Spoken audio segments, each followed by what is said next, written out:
आज मैं वह बोलने नहीं आया हूँ जो आप लोग सुनना चाहते हैं। आप लोग जैसा सोचते हैं शायद इस बार मैं वैसा बोलने नहीं आया हूँ। मेरा विषय या थीम थोड़ा डिफरेंट है। इस बार हम लोग परम श्रद्धेय परम पूज्य आचार्य भिक्षु के 300वां जन्म का वर्ष मना रहे हैं, जन्म त्रिशताब्दी वर्ष। तो यह एक अपने आप में एक विलक्षण प्रसंग है कि किसी आचार्य के 300वें वर्ष को देख पाना, मना पाना, सेलिब्रेट कर पाना और उनके जीवन की शिक्षाओं को अपने जीवन में उतार पाना। तो मेरे आज के वक्तव्य का मूल विषय ये रहेगा आचार्य भिक्षु।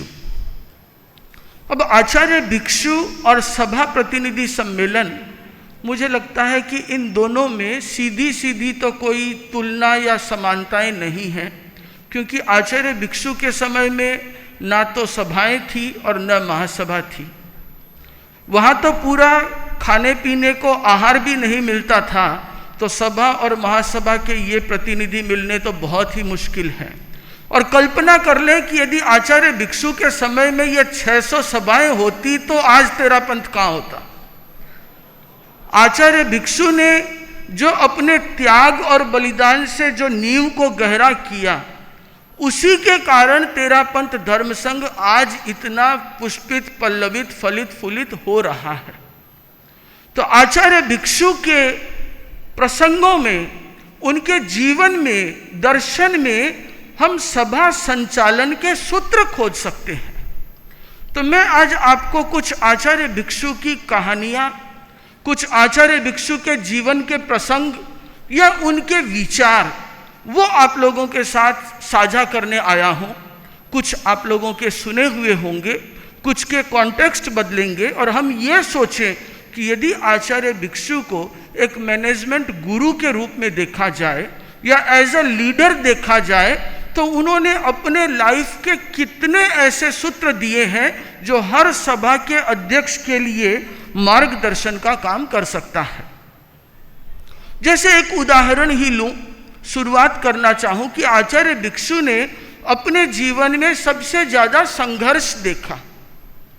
वो चाहते तो बहुत आसान मार्ग ले सकते थे, उन्हें किसी क्रांति की जरूरत नहीं थी और जिस संप्रदाय में थे शायद हो सकता है कि वे उस संप्रदाय के सर्वोच्च हो जाते, पर उन्होंने आसान मार्ग नहीं चुना, अपितु सत्य का मार्ग चुना।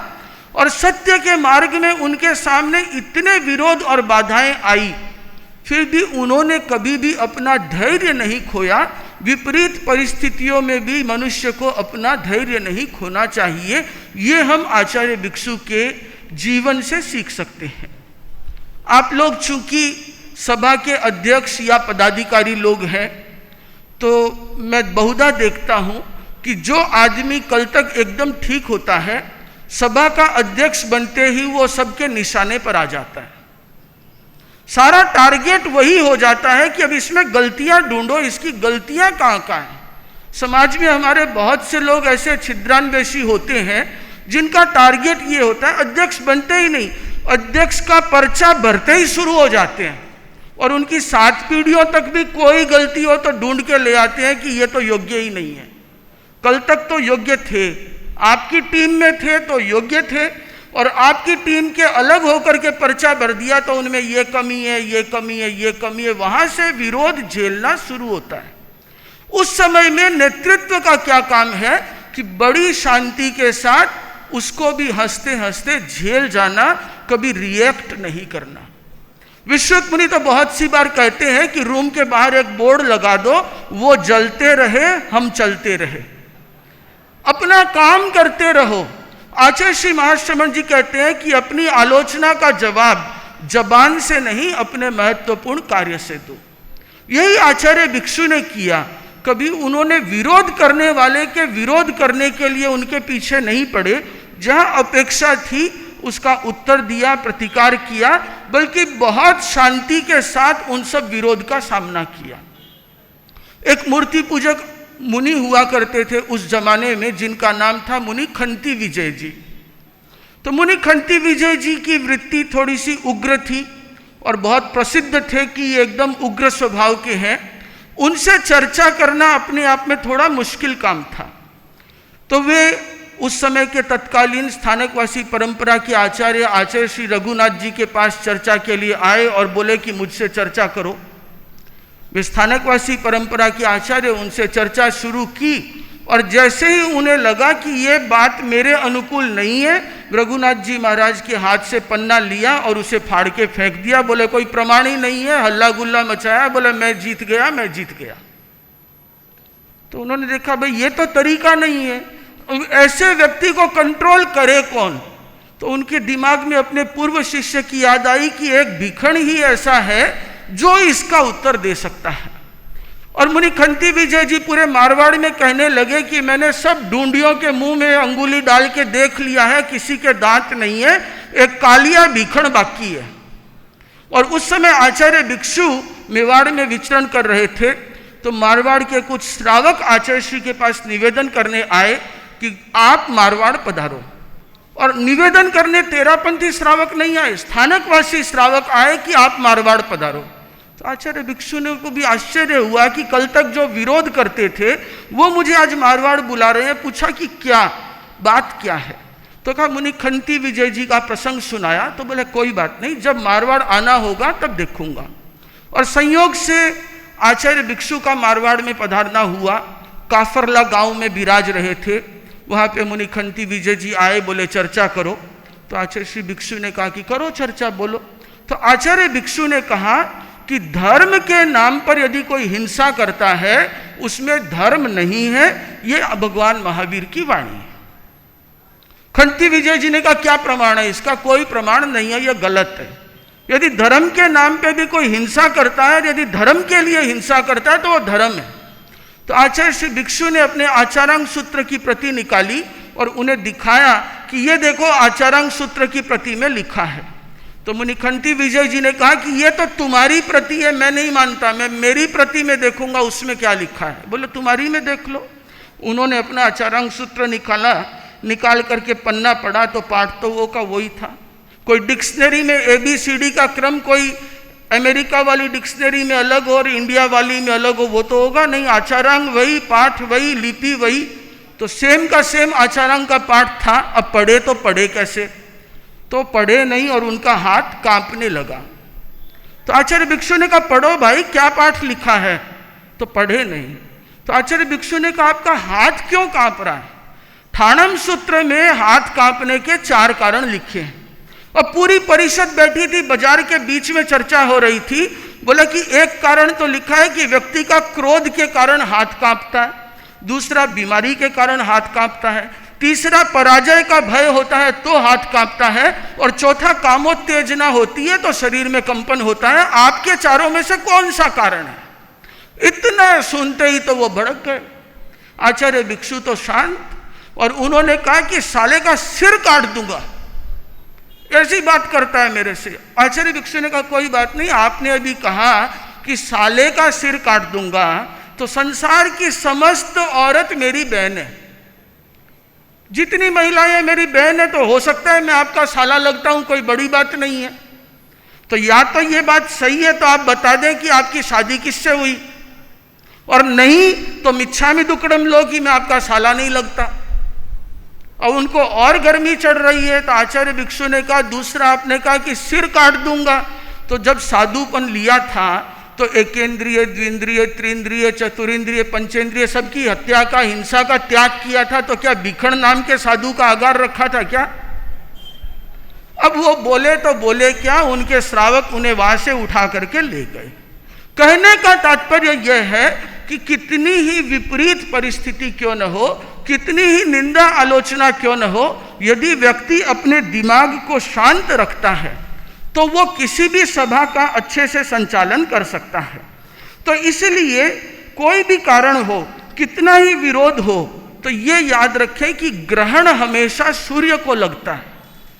कभी किसी तारा को ग्रहण लगते हुए आपने सुना है क्या? सूर्य चांद को ग्रहण लगते हैं जो चमकते हैं, तो लोग निंदा तो उसी की करेंगे जिसमें कुछ दम होगा। मरने वाले की तो सब जय जयकारी करते हैं, मरने वाले की कोई बुराई नहीं करता कि बहुत बुरा आदमी था, वो तो उसकी सारी अच्छाइयाँ सामने आ जाती है। तो आप में कुछ जिंदा दिली है, इसलिए लोग विरोध कर रहे हैं। तो हर अध्यक्ष को या पदाधिकारी को ये सोचना चाहिए कि विरोध में यदि कोई अच्छी बात है, कोई सच्ची बात है, तो उसे ग्रहण करें, अन्यथा उसे विनोद समझ करके टाल दें। आचार्य भिक्षु कितने विजनरी थे। यदि कोई लीडर होता है तो उसका विजनरी होना जरूरी है। जब तक उसका विजन बड़ा नहीं होगा तब तक वो कभी भी किसी ऑर्गेनाइजेशन को लीड नहीं कर पाएगा। आचार्य भिक्षु का विजन देखिए, आज से 250 साल पहले उन्होंने ये एक मर्यादा बनाई कि पूरे 13 पंथ में आचार्य एक होगा।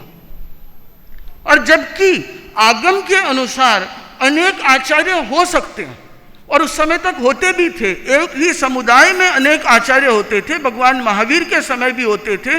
न केवल आचार्य बल्कि आचार्य, उपाध्याय, प्रवर्तक, गणी, गणावच्छेदक सब होते थे।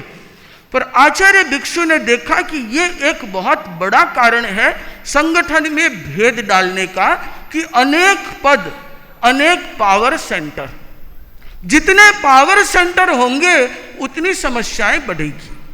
तो उन्होंने सारे ही पदों को एक व्यक्ति में समावेश कर दिया। आचार्य भिक्षु को पूछा गया कि जब आगम में लिखा है कि उपाध्याय होंगे, गणी होंगे, प्रवर्तक होंगे, तो 13 पंथ में कौन है?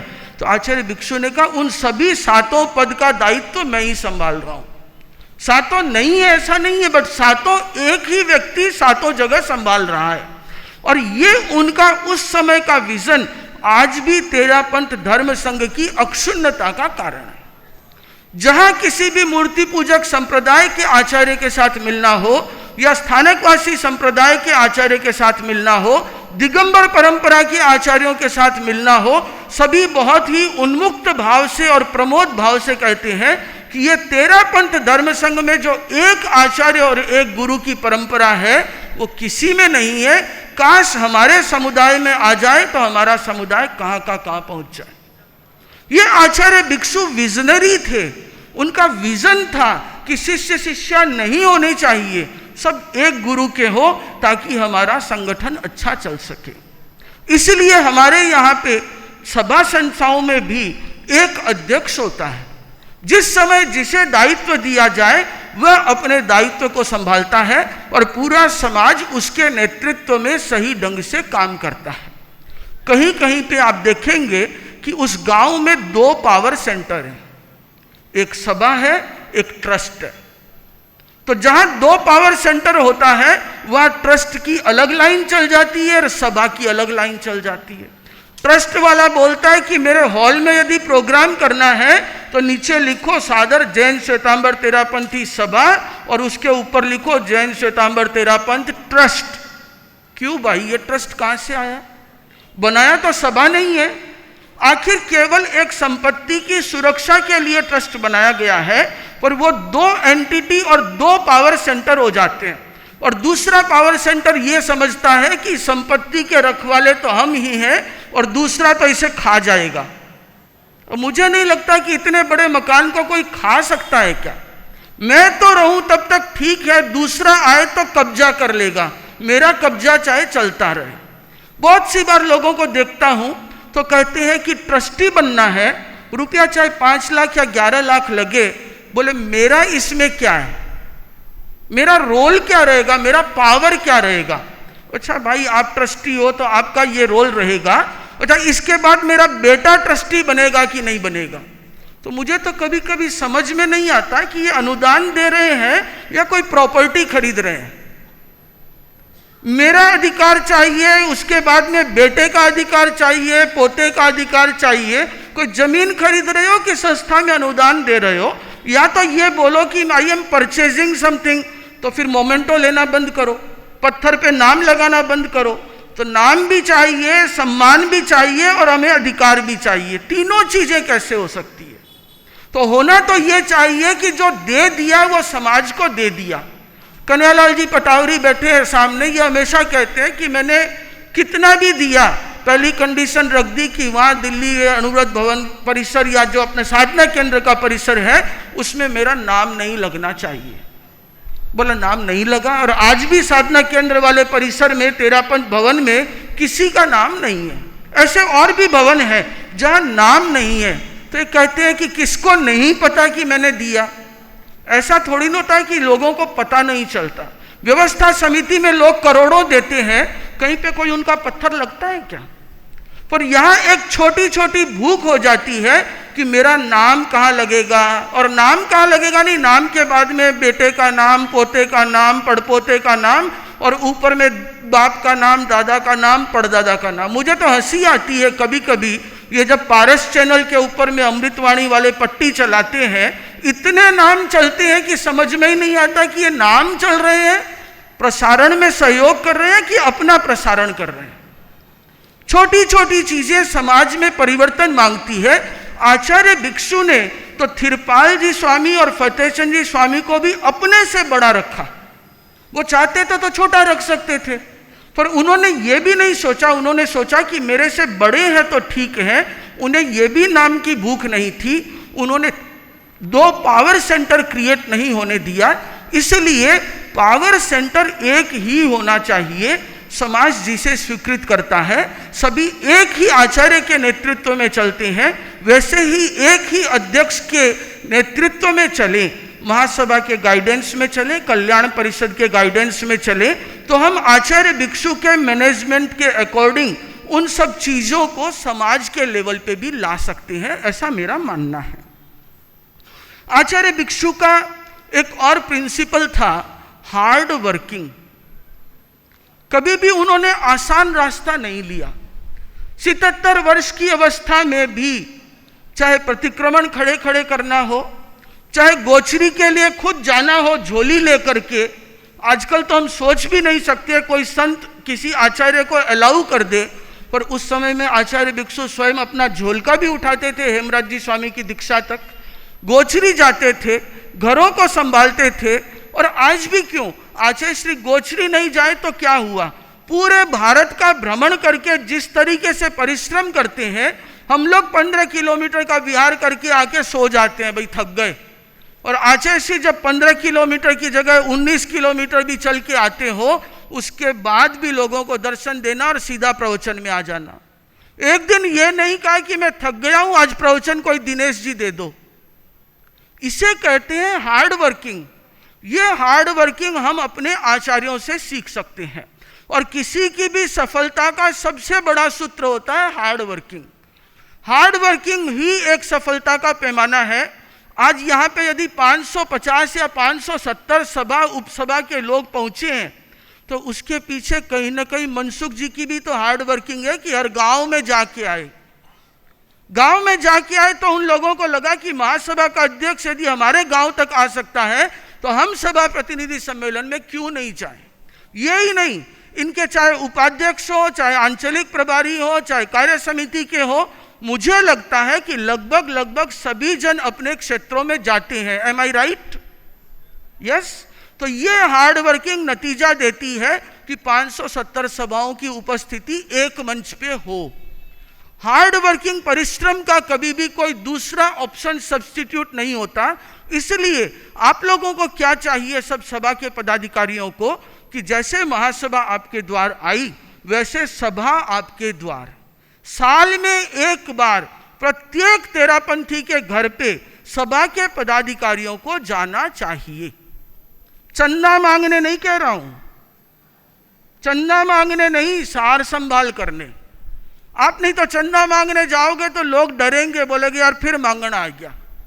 वो नहीं, सार संभाल करने, केवल उनके सुख दुख को पूछने के लिए कि हम साल में एक बार आपके पास आते हैं, पूछते हैं कि आपके परिवार में धर्म ध्यान का क्रम कैसा है, सामायिक कैसी है, कि साधु साधियों के दर्शन का, ज्ञानशाला में बच्चे जाते हैं कि नहीं, गुरुदेव के दर्शन करने वर्ष में एक बार जाते हैं कि नहीं। श्रावकों की सार संभाल करना सभा का पहला और मुख्य दायित्व है।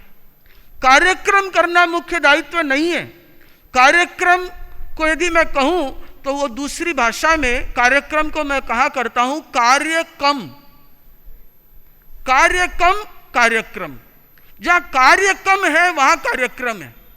जहाँ कार्य करना है वहाँ कार्यक्रम की जरूरत नहीं है, जमीन पे काम करो। आप प्रत्येक घर तक जाओ, और आपको लगता है कि आपकी सभा में बहुत घर है, जाना पॉसिबल नहीं है, तो इतने उपाध्यक्ष क्यों बना रखे हैं? उन सबको भेजो, बांट दो कि 5 जोन में डिवाइड किया जाता है और 200 घर में हर उपाध्यक्ष जाएंगे, पर हर घर में सभा का कोई न कोई पदाधिकारी जाना चाहिए। इस परिश्रम का कोई भी सब्स्टिट्यूट नहीं है। तो इसलिए आचार्य भिक्षु से हमें यह मार्गदर्शन और प्रेरणा मिलती है कि लाइफ में परिश्रम करते रहना चाहिए। और परिश्रम उन्होंने कितना किया है, एक एक श्रावक को समझाया है। आचार्य भिक्षु ने सुबह 4 बजे संतों को उठाया, बोला कि उठ जाओ, 4 बजे या जो भी समय रहा होगा कि प्रतिक्रमण का समय हो रहा है। तो संतों ने पूछा कि हे स्वामीनाथ आप कब उठे? बोला कब क्या उठा, पहले ये तो पूछो कि कब सोए। सारी रात तो विजय चंद जी पटवा को समझा रहे थे, तो रात भर जाग करके जहां श्रावकों को प्रतिबोध दिया, तब आज तेरापंथ धर्म संघ के आप मीठे फल खा रहे हो। यह फल तभी मिलता है जब हमारे आचार्यों ने, साधु साध्वियों ने, श्रावक श्राविकाओं ने अपने खून पसीने से तेरापंथ धर्म संघ के जड़ को सींचा है। तो हमारा भी कर्तव्य बनता है कि हम आगे आने वाली पीढ़ियों के लिए भी वैसे ही इसे पुष्पित पल्लवित करते हुए छोड़ सकें। इसी प्रकार आचार्य भिक्षु का एक सिद्धांत या एक कथन बहुत इंपॉर्टेंट है, जिसे मैं मैनेजमेंट की भाषा में कहना चाहूँगा टीम बिल्डिंग, कि टीम कैसी बनानी चाहिए। तो टीम बनाते समय में आप लोग इक्वेशन कॉम्बिनेशन ना देखें। अभी बहुत सी एरिया वाले ऐसा देखते हैं कि इस ग्रुप के इस आदमी को ले लूं तो वो शांत रहेगा, उस अध्यक्ष पूर्व अध्यक्ष के कहने से उसे ले लूं तो वो भी ठीक रहेगा, या ये एरिया है, थली है, मेवाड़ है, मारवाड़ है, गुजरात है, 2 यहाँ के लो, 1 यहाँ के लो। नहीं, आचार्य भिक्षु का सिद्धांत सीधा है कि दीक्षा देनी है तो योग्य को देनी चाहिए। कि शिष्य शिष्या भी बनाओ, किसी साधु साध्वी को दीक्षित करो तो योग्य को दीक्षित करो, और दीक्षित करने के बाद भी कोई अयोग्य निकल जाए तो उसे गण से पृथक कर दो। कहीं उन्होंने चेला चेली का मोह नहीं किया। जिस समय में उनके पास कुछ भी नहीं थे, 20-30 साधु साध्वियाँ रही होगी, उस समय भी यदि फत्तू जी के यहाँ पे कपड़ा कल्प से ज़्यादा था, संतों को भेज के नपवाया, और यदि कुछ हाथ भी ज़्यादा थे उन्हें संघ से अलग कर दिया। योग्य व्यक्ति यदि संगठन में रहेंगे तो वो ज़्यादा काम करेंगे और संगठन पल्लवित होगा, पुष्पित होगा, फलेगा।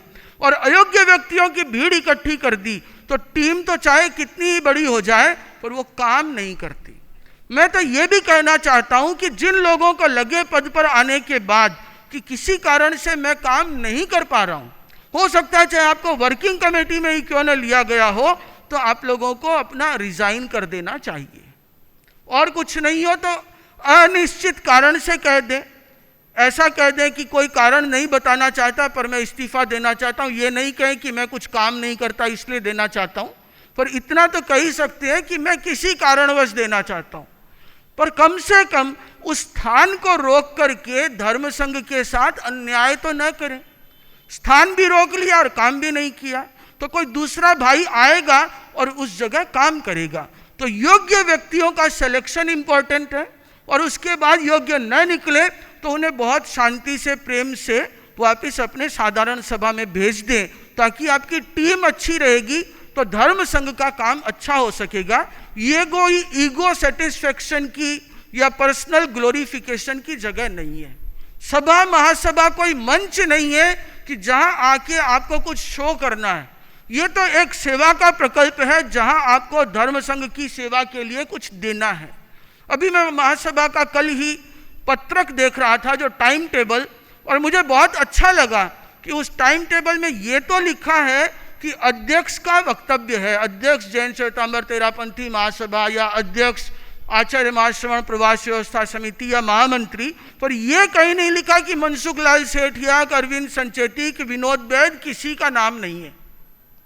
मुझे तो लगता है कि मेरा नाम भी न दे के आपको इतना ही लिखना था कि प्रशिक्षण मुनिश्री। अब कोई भी मुनिश्री आए क्या फर्क पड़ता है, प्रशिक्षण से मतलब है ना। तो जिस दिन हम यहाँ हो जाएं, और दूसरी तरफ देखता हूँ तो एक व्हाट्सएप निकलता है जिसमें नीचे राष्ट्रीय अध्यक्ष मंत्री का नाम, फिर स्थानीय अध्यक्ष मंत्री का नाम, फिर उस प्रकल्प के राष्ट्रीय संयोजक का नाम, फिर लोकल संयोजक से संयोजक का नाम। 8-8 तो नाम आ गए, तो आप मैटर कहाँ लिखोगे? तो इस नाम की भावना से ऊपर उठ करके काम करना चाहिए ताकि आपकी टीम बिल्डिंग अच्छी हो सके। और यदि ये योग्य व्यक्तियों को लेंगे तो अपने आप लोगों में वैसी भावना क्रिएट कर पाएंगे। आचार्य भिक्षु ने एक सिद्धांत दिया सब साधु साध्वियों के लिए कि परस्पर प्रेम से रहो। अंतिम समय भी जब संथारा था तो कहा कि स्वामी जी कुछ शिक्षा फरमाए। तो क्या शिक्षा फरमाई कि सगला रे सगला साधन साधवी रे, राख जो है तभी से खरे। कि सब साधु साध्वी परस्पर में विशेष प्रेम भाव रखना। और आचार्य श्री महाप्रज्ञ जी ने उसी चीज को या उस पीड़ा को एक गीत के माध्यम से रखा था। आप लोगों को शायद स्मरण हो कि आचार्य भिक्षु से प्रश्न किया कि आचार्य श्री, आपने साधु साध्वियों को तो कह दिया, श्रावक श्राविकाओं को क्यों नहीं कहा? उस समय में किसी सभा में कुछ विवाद चल रहा था, तो उसने आचार्य श्री महाप्रज्ञ जी के मन को व्यथित किया और कहा कि साधु साध्वियों को तो कहा, पर यह श्रावक श्राविका को न्यारा क्यों छोड़ दिया? तो मुझे लगता है वही सूत्र श्रावक श्राविकाओं के लिए भी इंपॉर्टेंट है कि आप लोग आपस में प्रेम से रहें। आप अपनी कंपनी से अपने मैनेजर को तो फायर कर सकते हैं, भाई को नहीं कर सकते। मैंने एक बार भागवत जी से प्रश्न पूछ लिया, क्योंकि मोहन जी भागवत प्रतिवर्ष पूज्य गुरुदेव के पास में आते हैं, राष्ट्रीय स्वयंसेवक संघ के सरसंघ चालक। और राष्ट्रीय स्वयंसेवक संघ भी अपने आप में एक अनूठा संगठन है, अनुशासन का एक उदाहरण है। मैंने उन्हें पूछा कि आचार्य प्रवर के पास में ही शायद प्रवचन में ही पूछा होगा, तो मैंने पूछा कि तेरापंथ धर्म संघ में गुरु है, गुरु के प्रति श्रद्धा है, इसलिए लोग फॉलो करते हैं। आरएसएस में तो कोई गुरु नहीं है, गुरु तो भगवा ध्वज है या भगवा प्रतीक है, तो यहाँ आपको फॉलो क्यों कर रहे हैं लोग? आप भी तो वैसे ही गृहस्थ, तो कोई साधु नहीं, सन्यासी नहीं, गुरु नहीं।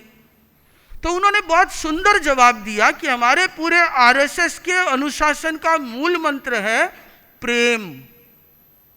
हम सब एक दूसरे को प्रेम करते हैं, हम सब भाई हैं, जितने हम हैं वे हम आपस में भाई हैं, और यही भाईचारा हमें बढ़ाता है, यही हमें बांध के रखता है। तो मैंने कहा कभी ऐसी भी स्थिति होती होगी कि कोई नहीं मानता है तो क्या करते हैं? बोले उसे समझाते हैं, हमारा ही भाई है। बहुत अत्यंत ही ऐसी परिस्थिति हो जाती है तो अलग करते हैं घर से, नहीं तो वो भी नहीं करते, उसे समझाते हैं। और शुरू से ये प्रशिक्षण है कि हम सब भाई हैं। तो क्या हम सब भाई नहीं है कि नहीं? तो फिर आप पर्चा सामने कैसे भर सकते हो? कभी अपने भाई के सामने पर्चा भरा? बोले नहीं, भाई जी बनाना आला ये वास्ते मैं ला रहा हूं क्यों? तो ये भी तो भाई है। किसी भाई की बुराई में आप व्हाट्सएप कैसे निकाल सकते हो? किसी भाई की आप निंदा आलोचना कैसे कर सकते हो? किसी भाई की टांग खिंचाई कैसे कर सकते हो? किसी भाई का यदि कोई घर में कार्यक्रम होगा तो आप सहयोग करोगे कि नदारद रहोगे? तो जब ये सब हमारे भाई हैं, तो आचार्य भिक्षु ने जो ये सीख दी कि सभी जन परस्पर प्रेम रखो, ये प्रेम हर सभा के लिए मार्गदर्शक तत्व होना चाहिए कि जितने भी तेरापंथी हैं वे सब मेरे भाई हैं। उनके सुख दुख में काम आना प्रत्येक सभा का दायित्व है। यदि किसी भी सभा के किसी भी परिवार में, उसके क्षेत्र में, चाहे किसी की मृत्यु हो जाए, चाहे शादी हो, चाहे जन्म हो, चाहे सुख हो, दुख हो, बिजनेस में घाटा हो, चाहे कुछ भी हो, सभा के अध्यक्ष को या पदाधिकारियों को वहां जाना चाहिए, बुलाए चाहे ना बुलाए, क्योंकि आपका कर्तव्य है कि आपका घर है। पर उसके लिए पहले दिल इतना बड़ा करना पड़ता है कि सब मेरे भाई हैं। ये शिक्षा हमें आचार्य भिक्षु से मिलती है। हमारे यहाँ पे किसी साधु साध्वी के कोई तकलीफ हो जाए तो आचार्य श्री अपने कक्ष से उठ करके उसके कमरे में चले जाते हैं कि थारे की आए, होता है कि नहीं? तो यही प्रेम तो सब साधु साध्वियों को आचार्यों के प्रति समर्पण करने के लिए विवश करता है। विवश नहीं करता, स्वेच्छा से करते हैं, इसलिए कि आचार्य प्रवर का स्नेह प्रत्येक साधु साध्वी को प्राप्त है। आप सब लोग क्यों भाग रहे हैं, क्यों दौड़ रहे हैं? किसी के घर में कोई कमी नहीं है, सोशल संस्थाएं भी बहुत है, पर क्या है कि गुरु की एक दृष्टि हम पे पड़ जाए। किसके लिए काम कर रहे हैं? गुरु के स्नेह को पाने के लिए। वही है, हमारा संग है, हमारा घर है। ये स्नेह का संबंध ऐसा संबंध है जो सबको जोड़ता है। इसी के साथ जहाँ सभा होगी वहाँ अनेक लोग होंगे, अनेक लोग होंगे तो अनेक तरह के दिमाग होंगे, विचार होंगे। सबके विचार के सब काम तो कभी हो ही नहीं सकते, तो कन्फ्लिक्ट तो होगा, पर उस कन्फ्लिक्ट को रिजोल्व करना बहुत जरूरी है। कन्फ्लिक्ट रिजोल्यूशन हर सभा के अध्यक्ष को आना चाहिए। अनेक बर्तन रहेंगे तो आवाज़ तो होगी, बट उस आवाज़ को कैसे ठीक किया जाए वो बहुत इंपॉर्टेंट है। आचार्य भिक्षु के समय में एक बार दो साधुओं में झगड़ा हुआ। स्वाभाविक है, छद्मस थे, और बात क्या, बात कुछ नहीं। दोनों बाजार से पानी लेके आए थे और रास्ते में पानी गिर रहा था। तो एक ने कहा कि तुम 100 मीटर तक या इतने गज तक पानी गिराते आए। दूसरे ने कहा नहीं, पानी तो गिरा पर इतना नहीं गिरा। बोले नहीं, तुम्हारा इतना गिरा। उसने कहा इतना नहीं गिरा। आचार्य भिक्षु ने देखा एक कन्फ्लिक्ट है। बोले कुछ नहीं, रुक जाओ, अभी तो नया नया पानी है, डोरी लेके जाओ, नाप के आ जाओ। नाप लो डोरी से, झगड़ा क्या करना है, जितना गिरा वो पता चल जाएगा। तो कन्फ्लिक्ट सॉल्व। आचार्य भिक्षु के समय में एक साधु ने दूसरे को कहा कि स्वामी जी ये खाने का बहुत लोलपी है, अच्छा अच्छा चाहिए इसे खाने को। दूसरे ने कहा ये बहुत लोलपी है, इसको अच्छा अच्छा चाहिए, मैं नहीं हूं। आचार्य भिक्षु ने कहा दोनों को 6 बीघे खाने का त्याग है, जब तक मैं आज्ञा नहीं दूं, और जो मुझसे आज्ञा मांगने आएगा उसको दे दूंगा, और जो पहले आए तो समझ लेना कौन लोलपी है। 1 मिनट में झगड़ा शांत। बोले तो बोले क्या, 4 महीने तक उन्होंने 6 बीघे टाले, फिर एक साधु आया, बोला मुझे आज्ञा दे दो, हो गया काम। तो आचार्य भिक्षु की बुद्धि देखो आप, कहीं कन्फ्लिक्ट तो होने ही नहीं दे रहे हैं। कन्फ्लिक्ट को कैसे रिजोल्व करना, और वो भी कितनी क्रिएटिविटी के साथ। एक बार कोटा के दौलत सिंह जी संप्रदाय के, दौलत राम जी संप्रदाय के साधु भी, 4 साधु तेरापंथ में आ गए। उन्हें अच्छा लगा, आ गए, और यहाँ देखा तो यहाँ तो रोटी पानी भी नहीं ठीक से। तो उन्होंने स्वामी जी से कहा कि स्वामी जी ठंडी रोटी मैं नहीं खा सकता। तो आचार्य भिक्षु ने कहा यदि मैं इसे कह दूं कि खाना ही पड़ेगा तो तकलीफ होगी, व्यक्ति हर्ट होगा। तो कहना भी है और प्रेम से भी कहना है। और यदि इसे कह दूं कि ठंडी मत खा, कोई बात नहीं, तो जो बाकी साधु हैं वो भी कहेंगे हम ठंडी क्यों खाएं। तो आचार्य भिक्षु ने विभाग किया और कहा कि ठंडी रोटी के ऊपर में 4 रोटी थी, चारों के ऊपर एक एक लड्डू रख दिया। बोले ठंडी रोटी के साथ लड्डू और गर्म रोटी के साथ लड्डू नहीं है, ये पांती है, जिसको खाना है ले लो। अब जब ठंडी रोटी के साथ लड्डू है तो कोई भी बोलेगा ना ठंडी भी खा लूंगा, कोई बात नहीं। Problem solve. क्रिएटिविटी चाहिए, झगड़ा करने की जरूरत नहीं है। जहां समस्या बढ़े इमीडिएट उसका सॉल्व करने की कोशिश करें, उसे बढ़ाएं नहीं कि जब आग बहुत बड़ी हो जाएगी तब बुझाएंगे, तब नहीं बुझने वाली। जहां समस्या लगे उसे सॉल्व करने का प्रयास करें। तो कॉन्फ्लिक्ट रिजोल्यूशन हर सभा के अध्यक्ष को आना चाहिए। और महासभा जो बहुत वर्षों से सोच रही है कि कोई भी सभा का अध्यक्ष बने उससे पहले उसका प्रशिक्षण होना चाहिए, कुछ कोर्स बने कि उस कोर्स को करने के बाद ही वो सभा के अध्यक्ष का फॉर्म भर सकता है। तो जहां उन्हें यह सिखाया जाए कि लीडरशिप क्या है, कॉन्फ्लिक्ट रिजोल्यूशन क्या है, साधर्मिक वात्सल्य क्या है, सौहार्द क्या है, आचार्य भिक्षु के सिद्धांत क्या है, तब तो क्या होगा कि वो सभा का अध्यक्ष बन करके कुछ सोच सकेगा, अन्यथा ऐसे ही रह जाएगा। इस प्रकार आचार्य भिक्षु के जीवन के अनेक प्रसंग हैं, अनेक उनके शिक्षाएं हैं जिनको हम सभा संचालन मार्गदर्शिका के रूप में भी यदि लें तो किसी भी ऑर्गेनाइजेशन को अच्छे से चलाया जा सकता है। इसलिए आज भी 250 साल बाद भी वे सारी मर्यादाएं एज इट इज है।